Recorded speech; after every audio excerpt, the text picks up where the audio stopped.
Hey guys, welcome to Relationship Drama Friday, where we can just relax and listen to other people's drama before our own weekend starts.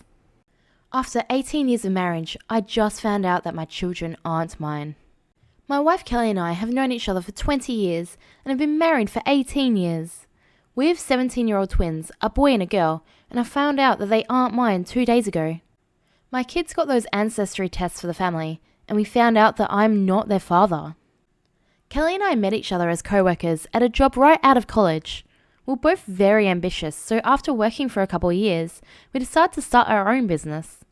We fell in love, and a year after starting our business, we got married. A couple months into marriage, we had a massive fight over the direction we wanted to take our business in, and I left our home. She came to me a couple weeks later, and we compromised. We've been inseparable ever since. Kelly got pregnant around that time. We've been through thick and thin. Our business has been through several hardships and we've weathered them together. We were always there for each other. We could always depend on each other. I loved her so much. She was part of me and I couldn't even imagine life without her. I trusted her absolutely until this happened.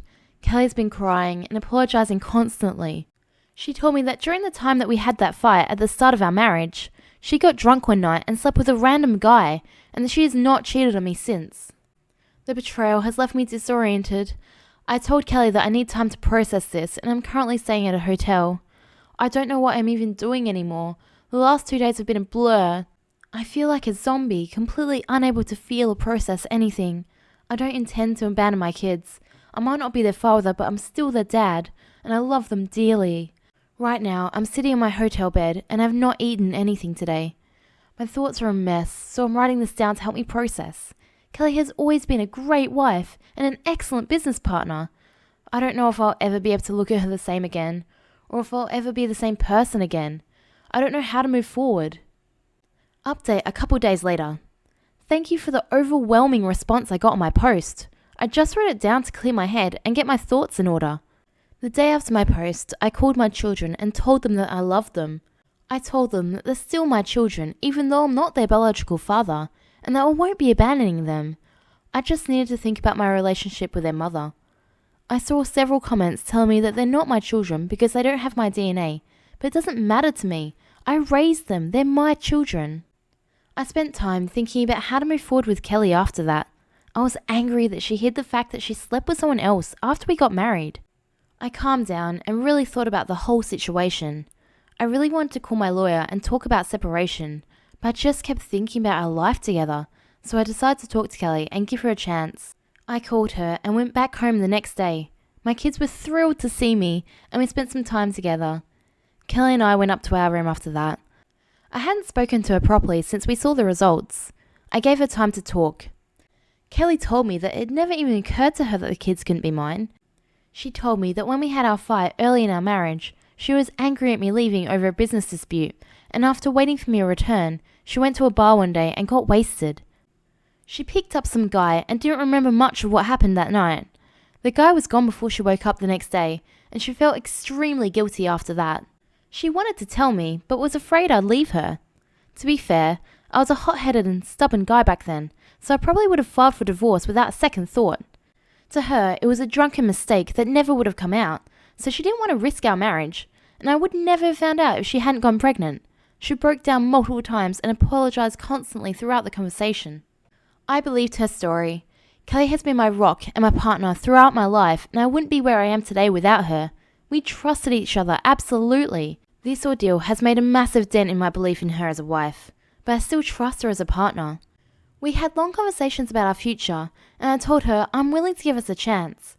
I made it clear that we might not succeed, and I might leave, but I was willing to try. I assured my children no matter what happened with my marriage, I'd always love them and be their father. We decided to give marriage counselling a try. My wife asked a therapist friend of hers, and she recommended a counsellor. We have appointments starting next week. OP updates a year later. We're still together. Our relationship has been mended. I won't say it's like it was before, it never will be, but we are in a very good place. Getting to this place wasn't easy. There were days where I felt like I was wasting my time because I couldn't trust her anymore. But Kelly was very patient with me. Therapy helps immensely. Whenever I felt like giving up, my children were my motivation to keep trying. It was a difficult journey, but I'm incredibly lucky that I was able to mend my relationship.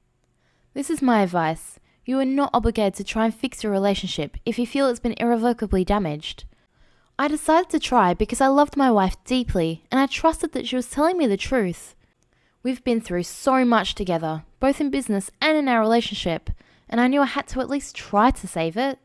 Even after you try, you will most likely fail, but that's okay. Also, remember that people will judge. I made the original post to organise my thoughts and had people calling me a cuck and pussy even a year later. I don't care about that, but you might. Oof, what do you do in that situation? Do you divorce after 18 years of marriage? Also, it sounded almost like he was blaming himself throughout the post, like she's being so patient with him, and he's the one struggling to mend the relationship, as he can't trust her anymore. I mean, fair. She lied to him for 18 years, and she didn't even consider the possibility that the kids weren't his? Is divorcing within a year of marriage due to cheating really that hot-headed and stubborn? That's his decision he had the right to make. And she said it like she was protecting the marriage from him, but she was the one who cheated. I don't know, what do you guys think? Mum gets outsmarted by 3-year-old me. This story was told to me by my parents, as I obviously don't remember it, being only 3 years old at the time. When I was little, I absolutely loved Thomas the Tank Engine. I probably had well over 100 different trains, and who knows how many track pieces that were all kept in a big plastic bin. Each morning, I'd go out to my little play area and knock over the giant bin, spilling trains and tracks all over the floor, and start playing with them. Apparently, I enjoyed just having a collection of toys, as I would spend a good chunk of my day transforming the mess of trains into neat little organised rows, where all the trains were lined up perfectly side by side. This took quite a long time to get perfect in 3-year-old me's eyes, especially as Dad found great enjoyment in moving a train just slightly out of place when I wasn't looking, causing me to have to go over and fix the train that somehow moved on its own. And while I was distracted by moving one train back as it should be, he would move another train out of position. Eventually I'd build tracks and actually play with my trains too. By the end of the day, I had to put all my trains and tracks back in the bin. And as a way of teaching me personal responsibility and to pick up after myself, Mum would tell me, "You made this mess, you clean it up." Now I should emphasise, as my parents did when telling me the story, that every morning began with me dumping that bin over, something a toddler does not do very quietly. So Mum was quite shocked one morning to not hear a crashing sound, and to instead see me sitting patiently by the train bin, which was completely upright and not a least bit knocked over. Me: "I want you to dump them for me today, Mama." Mum, feeling quite touched that I wanted her to dump my trains for me, happily obliged, and the day went on as normal, until time for clean-up, and Mum told me to put my trains away. I shook my little head defiantly and said, "Nah, you made this mess, you clean it up." Dad had to leave the room, crying from laughing, and Mum, a woman of her word, put away all my trains, but never dumped them for me again. I'm falling in love with my roommate. I've been living with my roommate for almost a year, and I'm so in love with her. We knew each other back in high school, but weren't really friends. She stayed back home for college, while I went to a school on the other side of the state. Then I found a job I liked in the same city. She moved to my city to start a new job, and I offered her my other room, since I needed a roommate. Since she moved in, we have become incredibly close friends. We instantly connected, and started confiding in each other. We know almost everything about each other, and we both have trust in the other person. She is so clean and organised and never makes a mess. She's really into fitness and got me into Pilates. She checks in on me and makes me dinner sometimes. She's an amazing cook. I'll eat anything she makes. My favourite time with her is when we're cooking and I say something that makes her laugh. She has the nicest smile in the world and I can listen to her talk for hours. She is so beautiful. When we hang out or meet up with friends, she's always the life of the party. She's just a good, honest person. I thought she was good looking in high school, but being her roommate is making me fall in love with her. She isn't doing me any favours either. I keep trying to suppress my feelings, but then she does something that reels me in further. She always complains about being touch-starved and asks me to hold her. She loves it when I play with her hair. There's been heavy rain where I live for the past couple months, and when there's thunder and lightning, she'll come to my room and ask if she can stay with me until the thunder goes away. She's not afraid of thunder, so sometimes I wonder if she's doing it on purpose. Today I woke up late, so I ran out the door without making my bed. When I came home from work, I noticed that my bed was made and my room was clean. I asked my roommate if she made my bed, and she said yes, and mentioned that she'd noticed I'd been a little on edge for the past 2 weeks, so she'd made me some spaghetti. Spaghetti is my favourite food, and that might have been the reason why I started spilling my heart out to her. I didn't outright say I had feelings for her, but from the way I was talking, I might as well have. She said she understood where I was coming from, and that I'm the only person that makes her feel safe. She then walked past me to her room, and I felt her touch my hand. I think I'm going to tell her how I feel. I want to be her boyfriend so bad. I can't keep these feelings in any longer. I might explode. I absolutely suck at picking up on signs, but even I can tell she feels something. I don't really want to lose her as a friend or a roommate, but I need to do this. A commenter says, "It sounds like she's giving you all the signs that she's interested too. Prepare yourself emotionally, but I think it's worth having an open conversation about it. Ask her if you're misreading anything. She made your bed, cooks for you, wants you to hold her, makes excuses to come to your room during thunderstorms. If she's not also falling in love with you, I'd admit I don't know anything about anything. Communication is everything, and it seems that time. Wishing you all the best." Opie responds saying, "I definitely want to have an open conversation with her. I've told a couple of girls in the past that I like them, but looking back, I came on too strong and rushed the conversation, so I want to avoid making those mistakes this time." Update. On Monday, we were watching the Warriors and Kings game. She isn't into sport, but I got her hooked on the Warriors and 49ers. She sat down on the couch next to me and rested her head on my shoulder. She said she had had a long day at work and was exhausted. I placed my head on top of her head, and she wrapped her arm around mine. We stayed like that until Draymond Green was ejected in the 4th quarter. After the game, she said she was tired and was going to bed, but I stopped her and said I had something I needed to tell her. She sat down on the couch, and I told her how much I love having her as a roommate. She's a beautiful person who's making me a better person every day, and I'm so glad to have her in my life. I said I like her and asked her if she wanted to go on a date with me. She took a second and said yes, and gave me a hug. She told me how much she enjoys being around me and how my positive attitude is rubbing off on her, how she feels comfortable around me, which is not something she can say about a lot of people. She knows I won't judge her for being herself, but will also be upfront with her, which is something she needs to keep herself in check. She said she's been waiting for 2 months for me to ask her out, and she was afraid I was never going to. Yesterday we went out on a date and she had a great time. I took her mini golfing and then we got pizza and went back to our apartment and talked until 2 a.m. I really like her. She wants to take me out on a date before we become officially boyfriend-girlfriend, and I can't wait. Down in the comments, Darich Let Human says, "Well, my roommate basically does the same things, but she's a 68-year-old Ukrainian grandma, so you can never really know."